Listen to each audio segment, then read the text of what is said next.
phenomenal AARP. But what makes this special is you have the most beautiful, intelligent, intellectual, inspiring group of true caretakers, lovers of family, lovers of community, and truly individuals that have been able to heal us with song and obviously with lots of study and experience in emergency rooms and saving and caring for the lives of our community. That is none other than, of course, Dr. Frida, who is our healthcare expert, celebrity doctor, and the one, the only, Tian T-Boss. How are you? Blessed, thank you. Thank you for having me. Oh, thank you for coming to Health IQ. You know, it's all about the Black family, which is the subject matter today. And, you know, we're in COVID. So the things we could do with our families, we cannot do.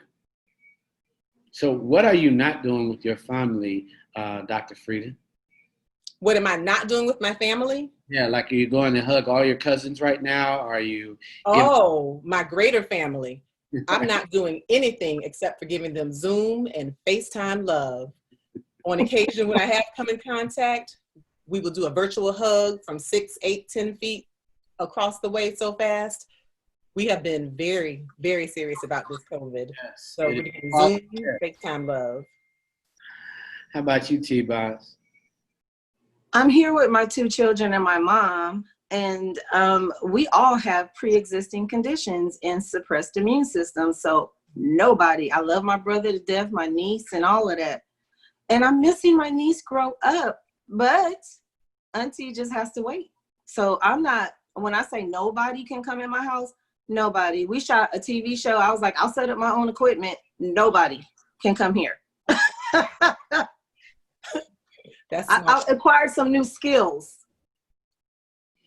I think all of us have. I look at my credit cards and be surprised. I was like, wow, I don't have to pay you this month.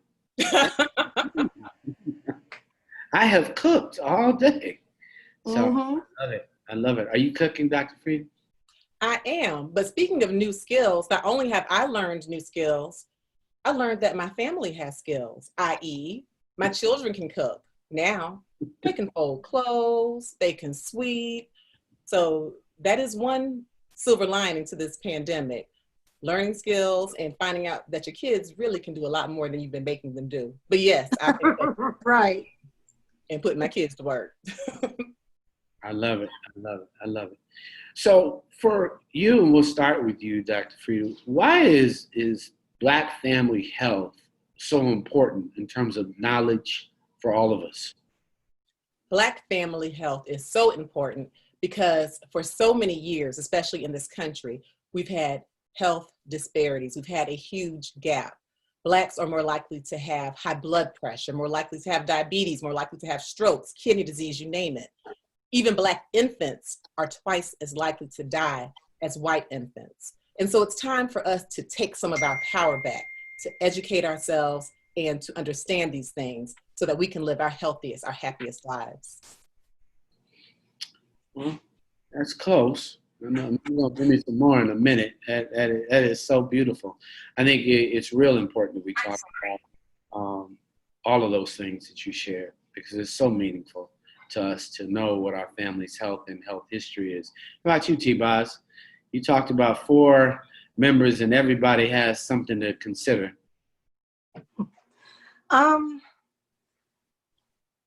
I've noticed, especially, you know, me having sickle cell and being in the hospital myself, how many people just feel Black people are so uneducated when it comes to our health.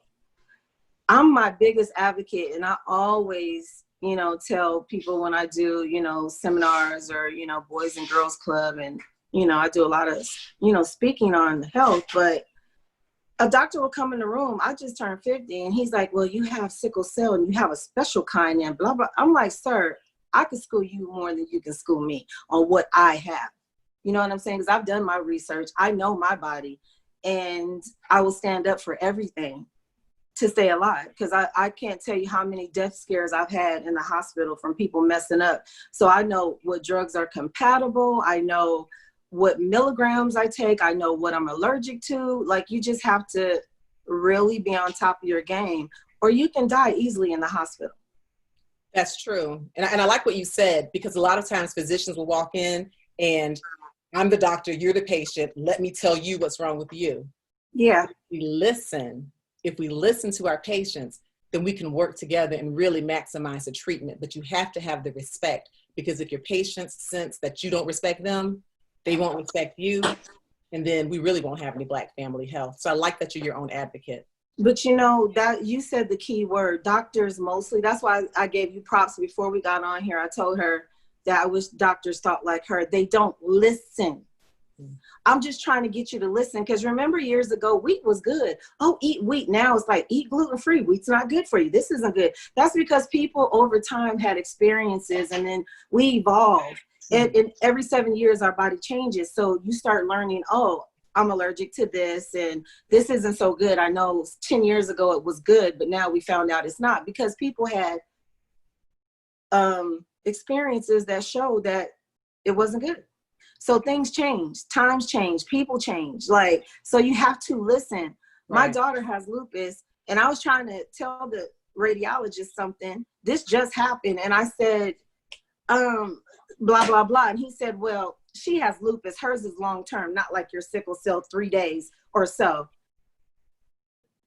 If I only got sick 3 days and almost didn't die all them times in the ICU, I'm like, if sickle cell is only 3 days, honey, why? And you know, come on, dude. Like, you sound crazy, and you sound illiterate, and you haven't done your homework. And you haven't lived this life. Hello. This is my. I think there's a real big word, you both used it, advocacy, self-advocacy, and research. How important it is to have that relationship. Dr. Frida, how important is it to be able to advocate for yourself and be aware of the history you have, family history of health? It is so important to advocate for yourself. And so as patients, you must talk to your family. And that seems to be a big problem, especially in the Black community.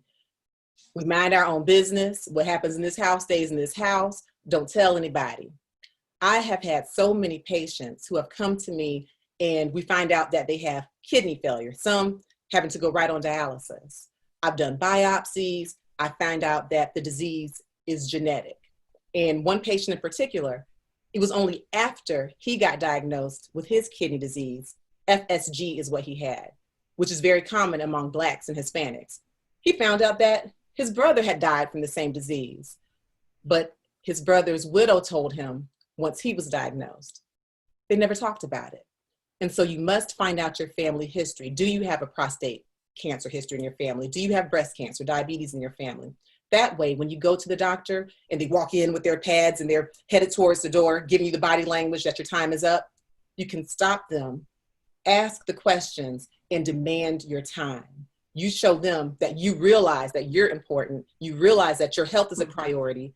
You let the doctor know that, and then they, in turn, can receive it and give you the care that you deserve.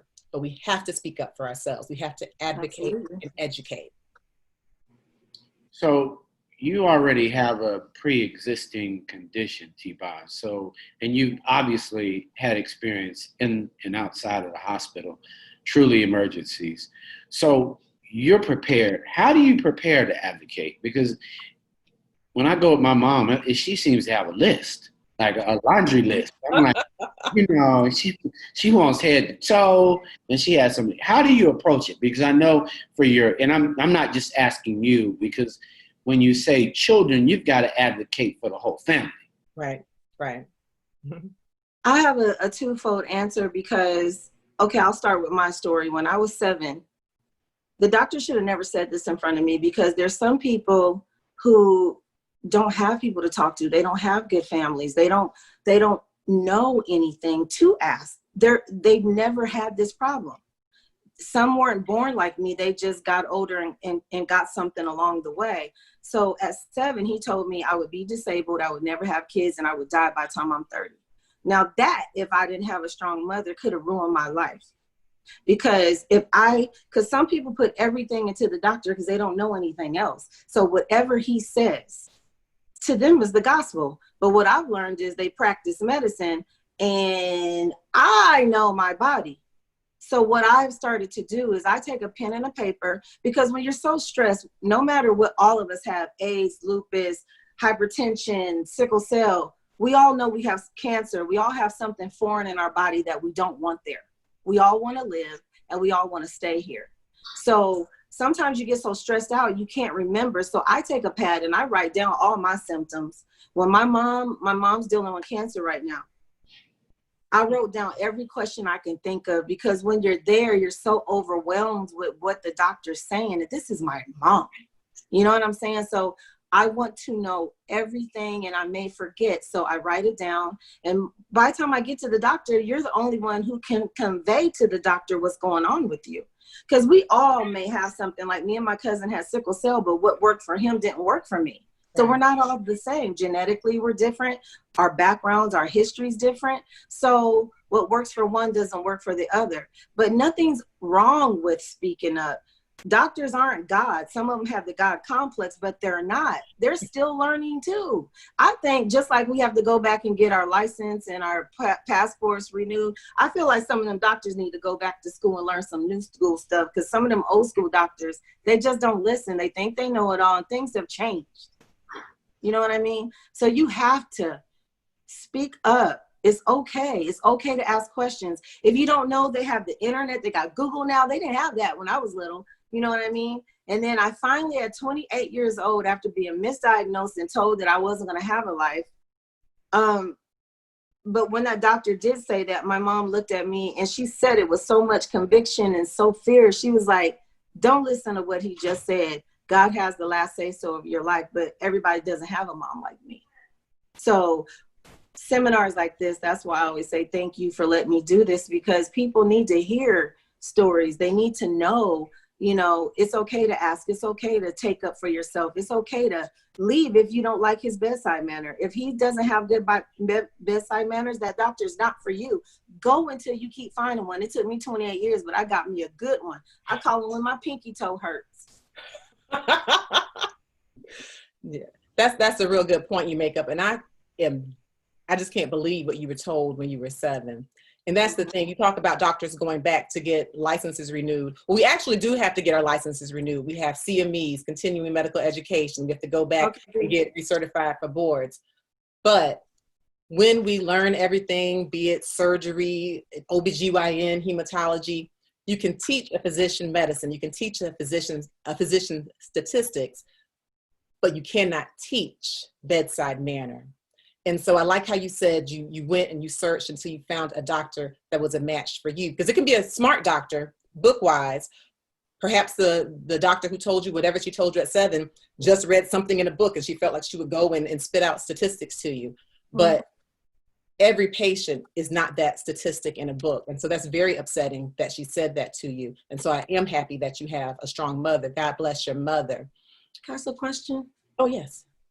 So do they go back and learn? Like, because I know they renew this stuff, but do they go back and learn though?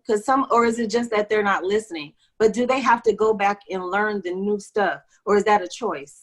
It's that's a the part I'm choice. talking about. It's a choice. It really is you take it upon yourself to read all the latest journals, the latest research. No one is making you do that. Well, that's the part that's the part I meant, is they need to go back, just like we have to redo our license and stuff. I'm not saying the license part. I'm saying in the terms of go back and relearn or learn what is new, because I can tell some of these doctors haven't. And I'm like, is it because they don't know, or they just stick to what they think and they're stubborn? You know what I'm saying?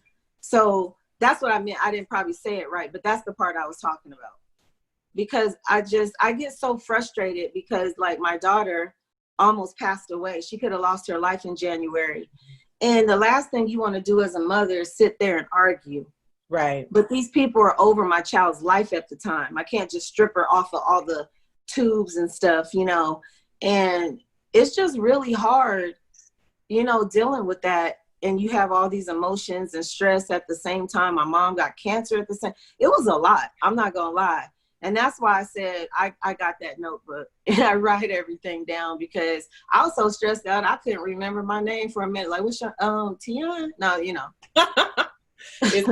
You said, thank God you have a strong mother, but it sounds like your children have a strong mother as well. I try. Thank you. Blessed tribe over there. Y'all aren't letting anybody in your house, in your bubble, but no. a blessed little bubble tribe you have over there.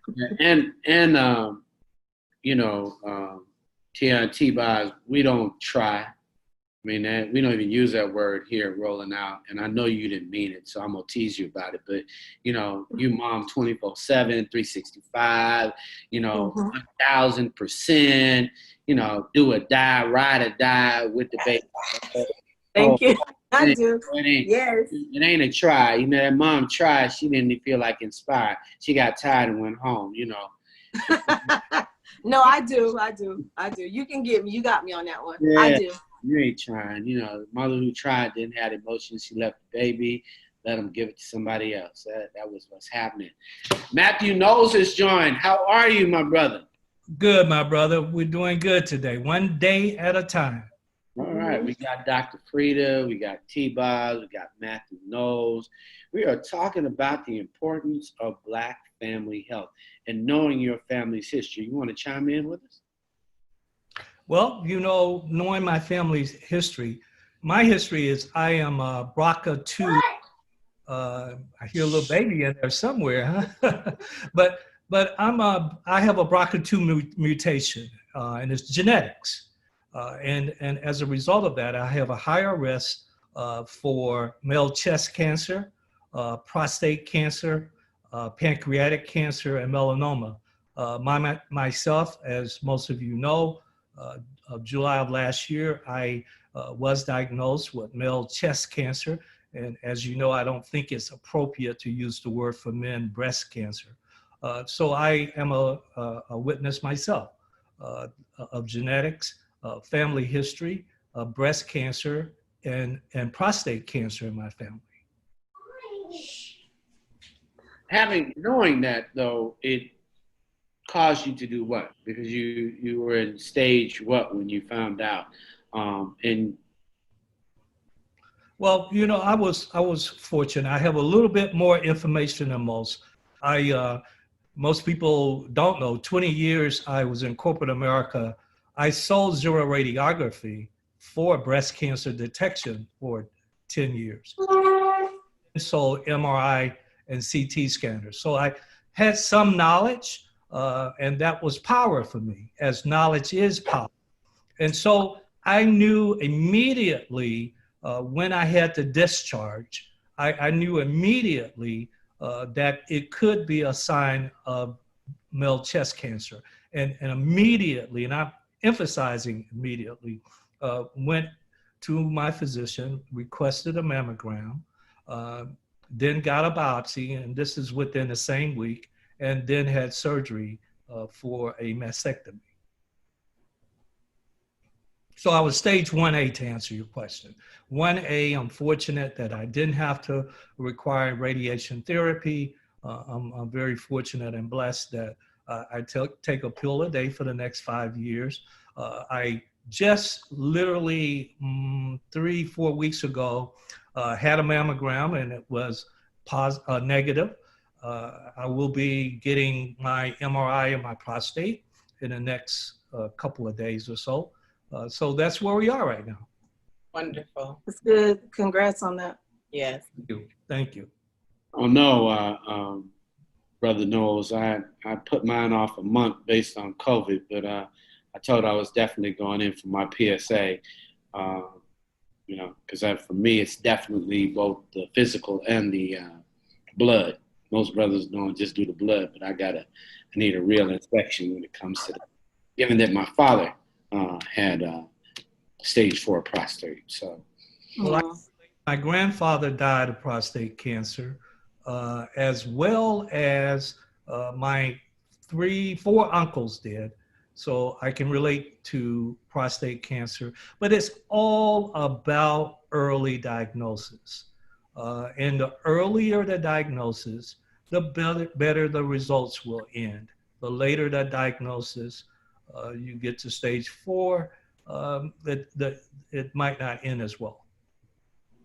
Yeah, that's tough. Prevention, family prevention as a team. Dr. Frieda, what do you recommend families begin to do in order to prevent comorbidities and maintain a family health life balance? I'm glad you started off with prevention, because that's really what it's all about. The activities we do can prevent some of these comorbidities.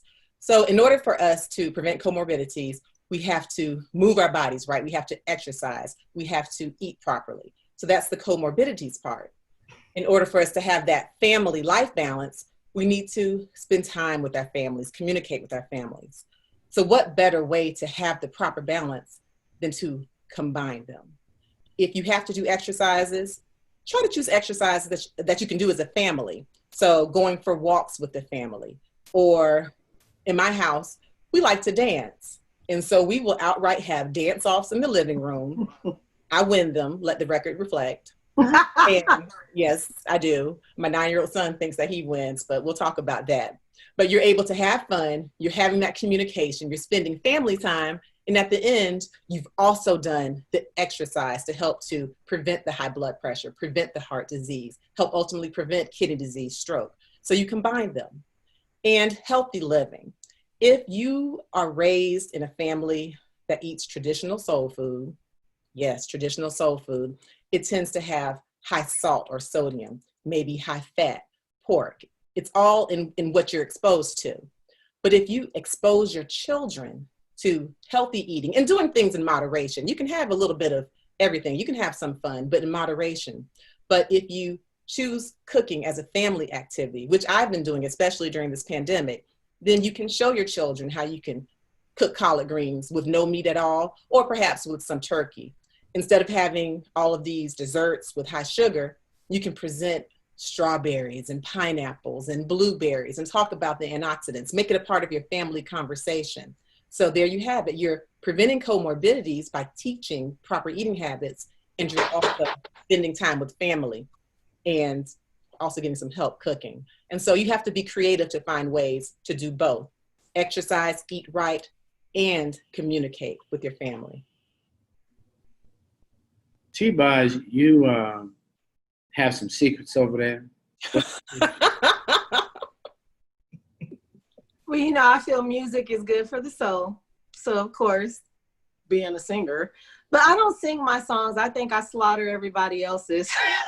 No, but we dance as well, watch movies together. With my 4-year-old, he's learning how to cook early because I believe men should cook too.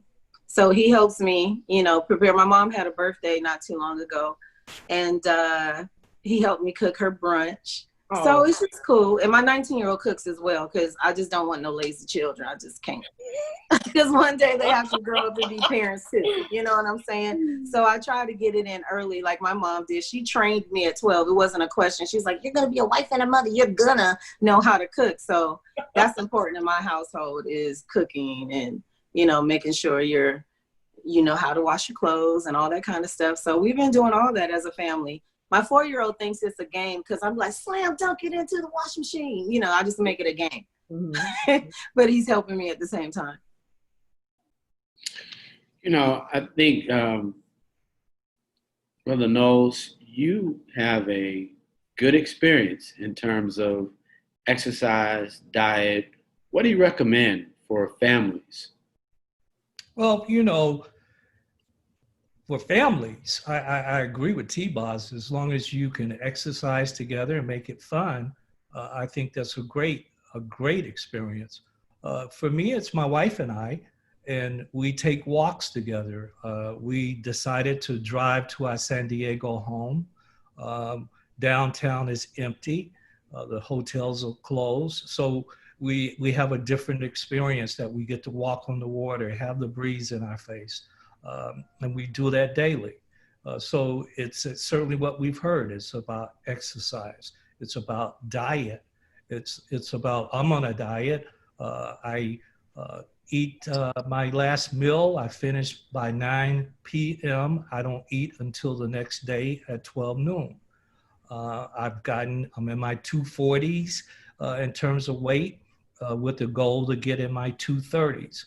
I follow health, and I follow what the guidelines are. I realize that at 249, I'm still in the definition of obesity, and I don't like that. I want to get to the 230s, especially all of that correlates to the coronavirus and the risk associated with it. So if I can exercise, stay healthy, eat healthy, but it's also a mental part of this whole thing. I talked once before, when this coronavirus first started, I was very frightened. I was frightened because I had a high risk, and I was frightened because of my age. I'm the oldest statesman here at 68 years old, and I was concerned about that. So I called my therapist. I have a Black man that's been my therapist now for over 15, 16 years. I don't talk to him every year. Sometimes it's years before we talk, but I know when I'm in a crisis, and I know to call my team, and I have a team. My therapist is part of that team. We talked weekly for the first month. Now we're at twice a month. I'll talk to him on Monday, and then we'll go to monthly. But I'm about bringing a team together and having a team approach to health and wellness. Mm-hmm. I think that's important to do it with your family, because once we decide to do something, we all do it together. My brother's been into that intermediate fasting. I'm starting to juice again. And my daughter, with the lupus and the Sjogren's that she was newly diagnosed with, she all this out, or you're going to stay in the hospital, you're going to stay sick. And we just do it as a family. We do it together. And I find it easier that way, because if somebody's over here eating snacks and cooking soul food, that makes it so hard for me when I'm juicing. So we all got to stick together and do it as a family. And for me, that's the easiest. You know, my biggest issue for our community is more where Dr. Knowles was. Our use of numbers as it relates to our health is ridiculous. We've got to begin to use numbers. I was teasing. Now that I know you walk, I'll be reaching out for you, Dr. Knowles, to talk about it, because we got brothers on a challenge. But, 10,000 steps. It's on your phone. It's a free app. Literally, we've got to really manage that. You really should know how many calories you're burning. You really should set goals as it relates to how many steps. I really believe we have to put in some KPIs, key performance indicators, so that if it is, and I loved it when you said it, Doctor, I want to go from 240 to 230. But that's something you can measure. You can literally say, if I get to 250, I'm not going in the right direction. I think that's the same way as it relates, Dr. Frieda, to blood pressure. You have to know if you're 200 over 170, stroke tomorrow. You probably are slowing your words when it shows up on your cuff. So I think the numbers are things we must share so that we have health KPIs. Rarely do I hear our community speak numerically about their health. And that has to change. For your family, a young child needs to know what a good blood pressure is. Clearly, you were talking about body weight when you were talking about 248, and that's a number. And it's 230, but that's a goal. And so, for me, Dr. Frieda, what other KPIs or numerical family indicators should we all really have a good grasp of in order to know and maintain evaluating our health? Because we must evaluate our health.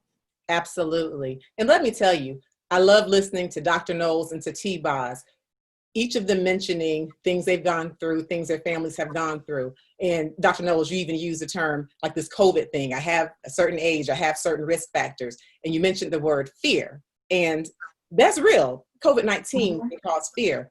But for you, you've made it so it's not a paralyzing fear. Right after you use that word, you immediately shared how you're being proactive, your action plan. And yes, the numbers matter. You have a lot of people who don't want to step on the scale because they don't want to see that number. I have patients like that. They don't check their blood sugars because they don't want to see those numbers. But what I tell them is whether you look at the number or not, the risk factor is still there. And so you may as well love yourself enough to know so you can do something about it. And so some important numbers. You mentioned high blood pressure. Well, the definition of high blood pressure has changed since 2017. If your blood pressure, that systolic number is 130 or higher, or if that diastolic, that bottom number is 90 or higher, you have hypertension, you have high blood pressure. That's a recent change. And so normal blood pressure is 120s, over 80s, or lower. And so these are numbers we need to know, because most people will say, oh yeah, my blood pressure's in the 130s, I'm pretty good. No, that's high blood pressure. As far as blood sugar, if you are a diabetic, or if you're being checked to find out if you're pre-diabetic, if your fasting blood pressure is, if your fasting blood sugar is consistently over 126, then that is too high and you likely have diabetes. It should be less than 120 or even in the 70s to 110 range. You have to know that number. As a Black family health, as a Black community, a lot of us think that when we don't have symptoms, that certain numbers are okay for us. For example, I have so many patients, they'll walk in feeling great. They feel fine as wine, and they'll have blood pressures of 180 over 100. And they'll tell me, oh yeah, my pressure runs like that. That's normal for me. Well, what it is that the body is such a miraculous unit that it will compensate. And so you can have stroke causing, heart attack causing high blood pressure, but your body will protect you and you'll feel no symptoms. And so in understanding those numbers, we have to understand what is normal is normal. And just because we may have certain fears, we can't let them be paralyzing. We have to know what's normal, what's right. And we can only do that by being our own advocates, talking to our doctors, and by educating ourselves. If I'd like to add to that, there's also companies out there now that have screening, especially for BRCA screening, genetic testing, for cardiovascular testing, as well as cancer testing.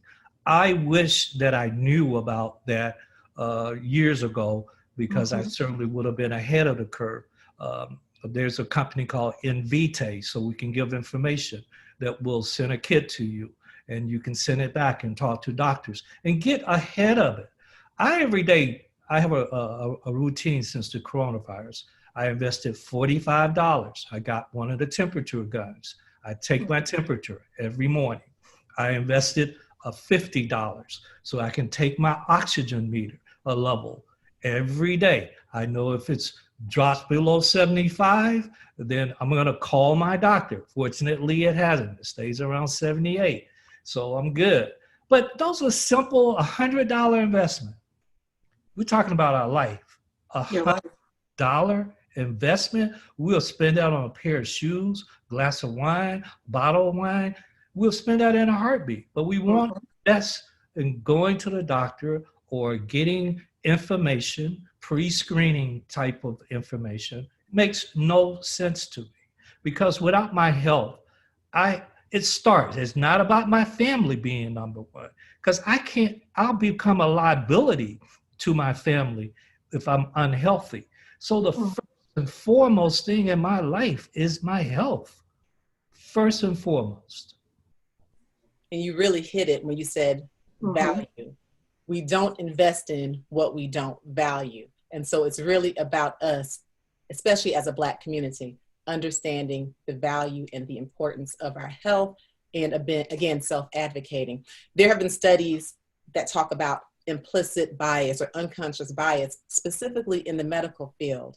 And what does that mean? That means a lot of times doctors will treat minorities, Blacks in particular, a certain way, but they don't even know that they're doing it. For example, one study showed that Blacks are less likely to receive as much information on preventive care. They will receive 1/3 less than white people, for example. And so what does that mean? we really have to be active. We have to talk about it, and we have to really know what preventive medicines, what preventive tests have to be done. We have to really support each other and talk about it. Just like you shared your $45 and $50 investment. I hope that didn't break the bank for you. But if you don't share it, then people might not know that they have access to it. They might think that you only have to be a physician to get access. And so the conversation that we're having right now is so important. And so I really hope that the communities are listening. Yeah, we talked about that earlier, how, you know, the doctors don't listen. But I also think when the doctor sees that you're invested into your life and your health, I think some of them respect you a little more because they can say, oh, this girl is really serious about what she's doing. And just like Mr. Knowles said, I have my oxygen reader. I take my daughter's blood pressure every day. She came home on 18 medications. That's a lot to remember, the dosages. And, you know, so that's why I have a book.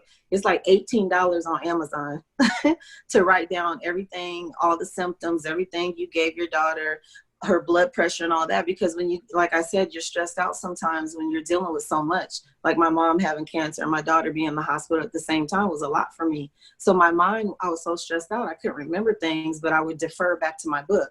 And that's why I wrote everything down that was happening so that I can convey that to the doctor. And that is so important when I talk about, you know, self-advocacy. Thank you for sharing that. Yes. And T-Boz, and you've mentioned how your daughter is living with lupus.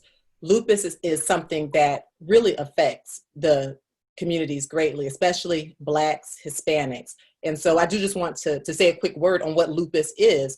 It's one of those autoimmune diseases. So just like an autobiography is a book that you write about yourself, an autoimmune disease is a disease that when you have your antibodies, instead of them just attacking the viruses, the bacteria, those antibodies attack you yourself. And so with lupus, for those who are listening who don't know, it's not something that will just attack one particular organ.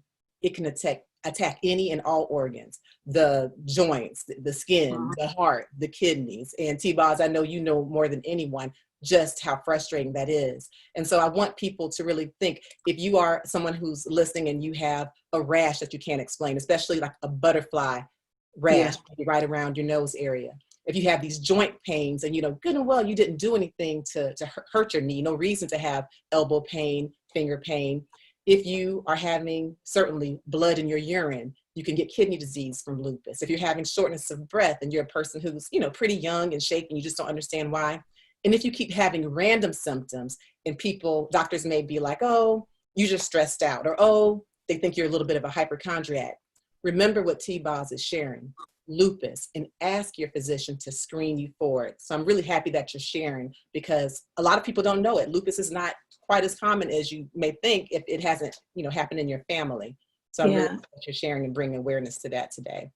Thank you. My daughter has a big whammy because she has it from both sides of the family. So she has a bad genetic case of it, and she has Sjogren's on top of that, which is a cousin to lupus. So she was really sick, but I mean, her symptoms were so crazy. Even the swelling of the eyes, the swelling of her finger, the swelling of her big toe, her lips would be like this big, like crazy, just her top lip. And I'm like, okay, did she eat something? You know, it started like that. So that's why you really got to pay attention. And I went back and started thinking about when my daughter was 2. And I kept saying, she would stop walking at a week at a time. And I kept saying to the doctors, who made me feel so stupid, because I was like, her antibodies in her blood reads just like my mom. My mom has lupus. She can't have lupus at 2, but it was showing signs. It was showing signs at 2. You get what I'm saying? But I kind of backed off of it because they made me feel like I don't know what I'm talking about. I don't have a PhD. I didn't go to school. But I wish I had the mind frame then that I do now. You know what I'm saying? Because I would have started way back then on the holistic remedies, because I feel like God made something for everybody natural on this earth. We just have to find the cocktail and the remedy that works for our disease. And my aunt, at the age of 80, stage 4 cancer, did all holistic and no signs of cancer. That doesn't work for everybody, but it worked for her. So, you know, I really do believe in the holistic thing. And the thing about it, I don't ever tell people to stop taking their prescribed medicine from the doctor, because it's so natural. You could take it with that. And sometimes you get so healthy. My daughter started having a wing down off the medicine. She's only on 2 from 18. So those natural things have been working for my daughter. The vitamins give her energy, you know, the CBD oil helps as well. And, you know, it helps with our immune system as well. Mr. Knowles talked about that. I was terrified when COVID came out, you know, because I'm doing concerts, fans are hugging me, and I started going, oh my God, how many people touched me? You know, because if a cootie looked at me, child, if a cootie was a man, I'd be married daily, because I catch every cootie out there. I'm telling you, cooties look at me, they love me, you know. And now that we all have suppressed immune systems in the house, I just I stay on top of everything. I'm so crazy. I went to my daughter's rheumatologist. I said, I heard Plaquenil helps, you know, prevent COVID. And he said, yeah. I was like, can I take it? Shh. So I take my daughter's, be quiet. Sorry. I take my daughter's lupus medication. He said I could, because I'm so scared of catching anything. Stop talking. Don't do that. Don't talk. Chance, go away. Mommy can't do that. Mommy's working. Are you almost? Yes, but go. Sorry. That's real life. That's Black family. That's real life. That's a pandemic with no babysitter. You can't get rid of nobody. But you said you're not letting anyone in the house. Let me I love what you just mentioned, T-Boss. You talked about the holistic medicines, and you've probably found that a lot of traditional Western medicine physicians will, you know, shy away from holistic medicines or have a fear. And a lot of us are not taught the holistic medicines or the holistic remedies, and we have to teach ourselves. So I, for example, have a YouTube channel. It's Dr. Frida, and I definitely practice medicine, and I'm a hypertension specialist, so I give drugs for sure. But I have one video on how to lower blood pressure naturally. And I have another one on how to boost your immune system naturally. But what you just said is key. You consult your physician, and you can still take your medicine. I have some people who are just like, okay, I watched your video. I want to get rid of my medicines and just do, you know, all of the natural remedies. No, you do both. You consult your physician, and yes, you can wean off of medicines. I love hearing how your daughter came off of 18 medicines and now she's down to 2. There is a way to combine the worlds where you do natural remedies and you still take advantage of the technology and the Western medicine that we have. It doesn't have to be an either or, one or the other. You can educate yourself on both to maximize your health. And you said that beautifully. Oh, thank you. You know, it's Minority Mental Health Month. And Dr. Knowles, you mentioned talking to your psychologist. Why take care of your mental? Why is mental health important for our community, for our families? Why should we all be addressing and understanding mental health better today? Well, I think all of us have issues that needs to be addressed mentally. I think it goes back to all of our childhood. For me, I was in therapy for 10 years based on the racial trauma growing up in Gaston, Alabama, and I never went to a Black school. I desegregated elementary school, junior high school, Gaston High School, University of Tennessee. So for me, I couldn't understand. I had this compulsive personality and behavior. And it really took its toll. It took a toll on my marriage, took a toll on my family. And I had to get a grasp and a grip on it. And I did. I'm fortunate that I did and grateful for that. But we all have things, and it's the holistic approach to me. And there's an elephant in the room that nobody wants to talk about. I'm the guy that loves to make people uncomfortable. So faith and science, and I'm speaking to the older generation, I personally believe, my perspective is I have faith, but I also understand the importance of science. And I think through the coronavirus, we've seen many a minister and many of a churchgoer that's not with us today because they believe in just faith. And I'm going to say to the thing that nobody wants to say. They both go together. You Thank you. can't have one without the other. So our church has to change as well as we start talking about health and wellness. We got to bring it out there, make people uncomfortable. It's got Mhm. this philosophy I agree with that. on that. No, but I agree with that. I don't mind making people uncomfortable, especially when it has to do with my life. And I just feel also in the Black community, mental health is shied away from. I don't want people thinking I'm crazy. I don't want them to pity me. This is a whole bunch of different emotions that go with that. But it is so important to get help. Like my cousin is dead now because of his mental illness. He was shot 18 times by the cops with AR-15s, like overkill. And it's so hard because my cousin was trying to get him help and he was just approved. She had to go to mental health court. I didn't even know about that to even provide him help, because my other cousin who has mental illness, they put him in and he's able to leave. But my cousin, on the other hand, before he died, they were actually going to agree to put him in a place that he would stay in. And it was a good thing. But his life got cut short, unfortunately, due to his illness. But I just don't understand to this day. I mean, we keep talking about, I have a friend who has, a nonprofit about mental illness, because suicide ran in her family. Her dad committed suicide at 3. And she's suicidal. So depression, it like runs in the family. It seems to be something that runs in their family. And, I was so concerned for her during this pandemic, because the worst thing that can happen is, she lost her sister who was like a mother figure, and to be by yourself, because they always tell you during loss to watch, funny movies or stay occupied, your mind. But when you're sitting at home by yourself over and over, I was terrified that she was going to try to take her life again or think about it. You know what I mean? So I'm glad that when she was feeling bad 2 days ago, she called me. She actually called me and we had the conversation, and that just made me feel good that, she really listened to me as a friend. Like, you could really call me 3, 4 in the morning. We'll just talk about it. And she chose to do that instead of thinking about ways that she could have killed herself. So, That's a beautiful story. And I think we will open it up to questions on Facebook, Dr. Frieda, and I'm going to let you continue.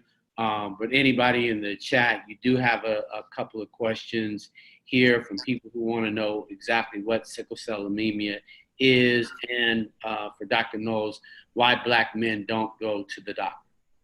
So Dr. Frieda or T-Boz, whoever chooses on sickle cell, and then Dr. Knowles, why Black men don't go to the doctor. Well, I'll open up the scientific side of the sickle cell. And so for all of us, we have red blood cells, and your red blood cells are shaped like donuts. They're nice, they're bendy, and they're like your little cars that carry your oxygen to all of your tissues. Well, in sickle cell, your red blood cells aren't nice little bendy donuts. If your body has any type of a stress or low oxygen, which we all experience at some time, if you have sickle cell disease, then your donut red blood cells turn, and they're literally shaped like sickles or like crescent moons. So what's the problem with that? 1, they can't carry oxygen to the tissues properly. And 2, they can't fit through all of the blood vessels. And so you get somewhat of a traffic jam when you're in a sickle cell crisis.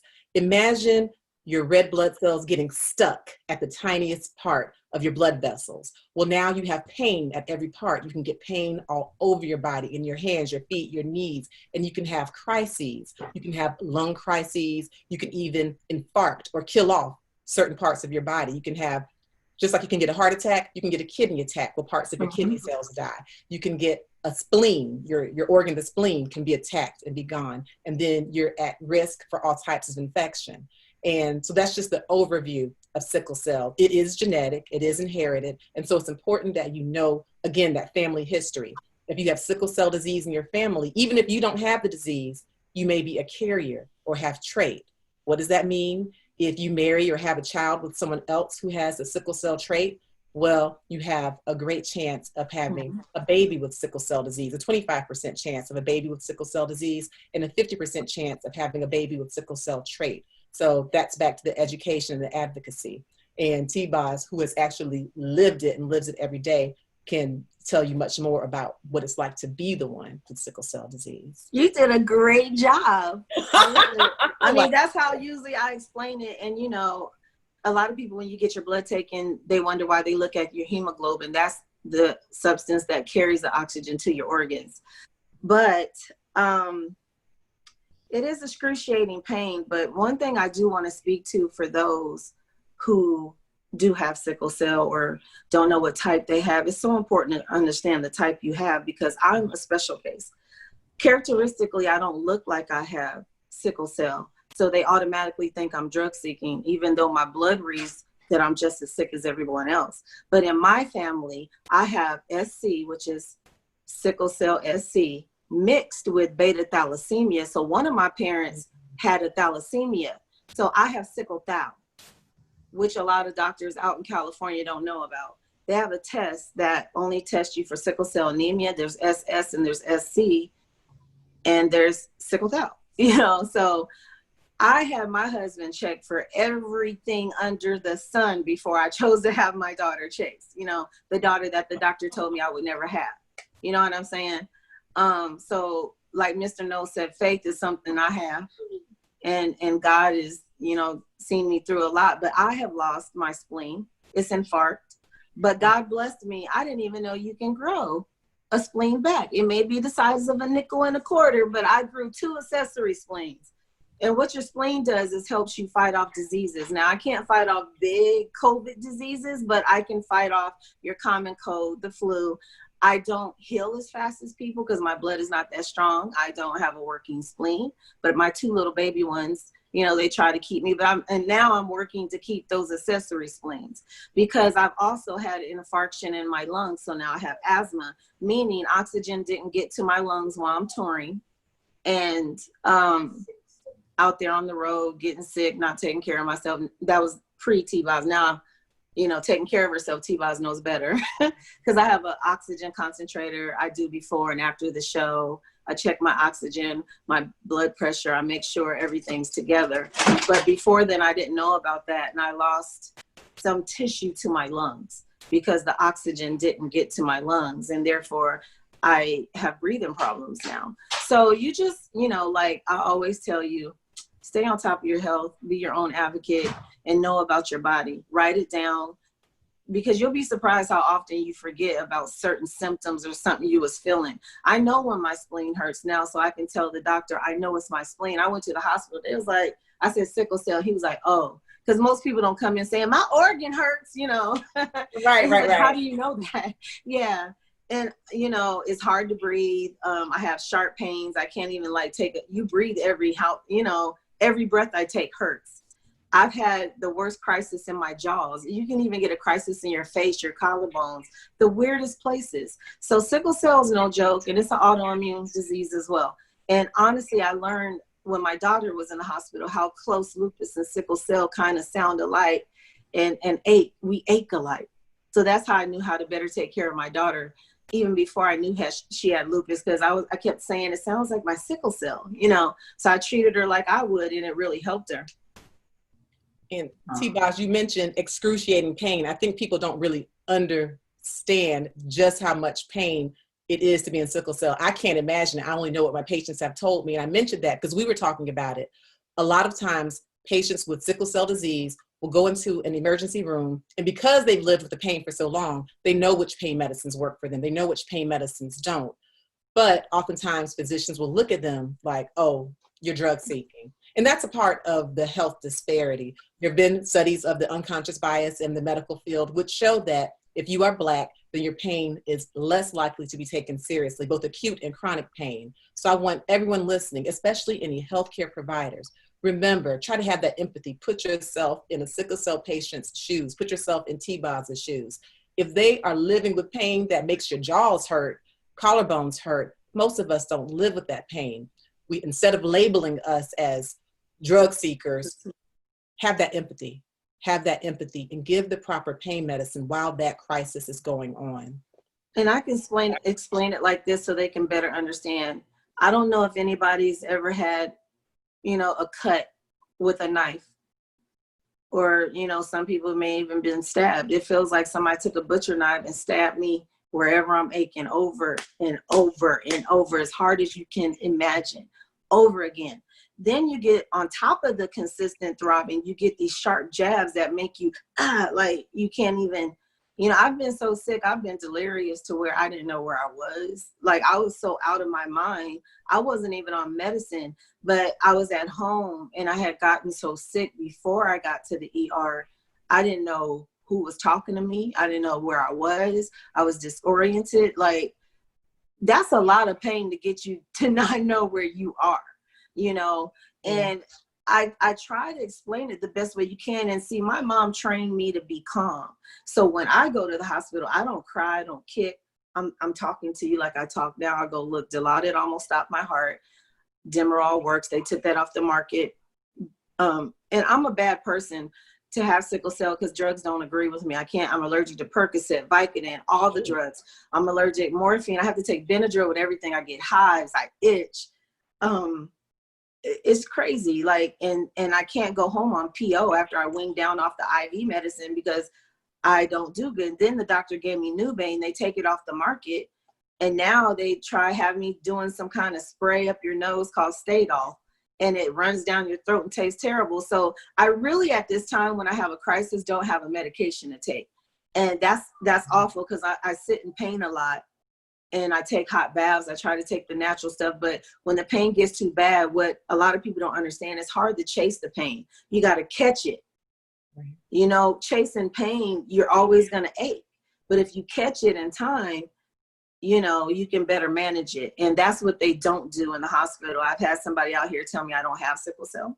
I've had somebody say, offer me Tylenol. That's a joke. You know.